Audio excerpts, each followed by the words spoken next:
పూర్వం పరశురాముడు భూమిపైన ఉన్న క్షత్రియ వంశాలన్నీ నిర్మూలించాడు. అనంతరం ఇక్ష్వాకు, ఇల అనే 2 వంశాలు మాత్రం మిగిలాయి. ఆ 2 101 వంశాలుగా వృద్ధి చెందాయి.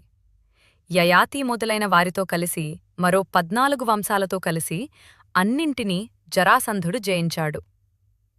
మగధరాజైన బృహద్రథుని కుమారుడు జరాసంధుడు. బృహద్రథుడు కాసురాజు పుత్రికలు ఇరువురిని వివాహం చేసుకున్నాడు. అతను పుత్రులు లేని కారణంతో భార్యలు ఇరువురితో కలిసి చండకేశికుడు అనే మునికి సేవ చేశాడు. అతను అనుగ్రహించి ఒక ఫలాన్నిచ్చాడు. భార్యలపై సమానమైన ప్రేమ ఉన్న బృహద్రథుడు ఇద్దరికీ సమాన భాగాలను ఇచ్చాడు.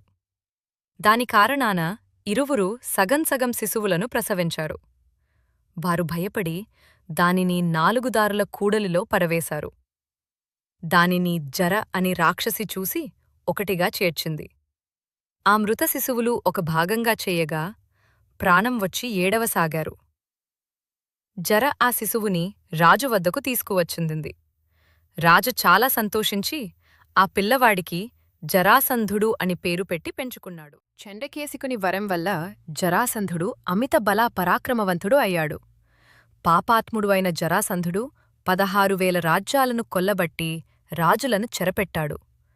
వారిలో రోజుకొకర్ని నరికి ఆ రక్తముతో తన కిరీటానికి భైరవ పూజ చేస్తూ అభిషేకం చేయువాడు.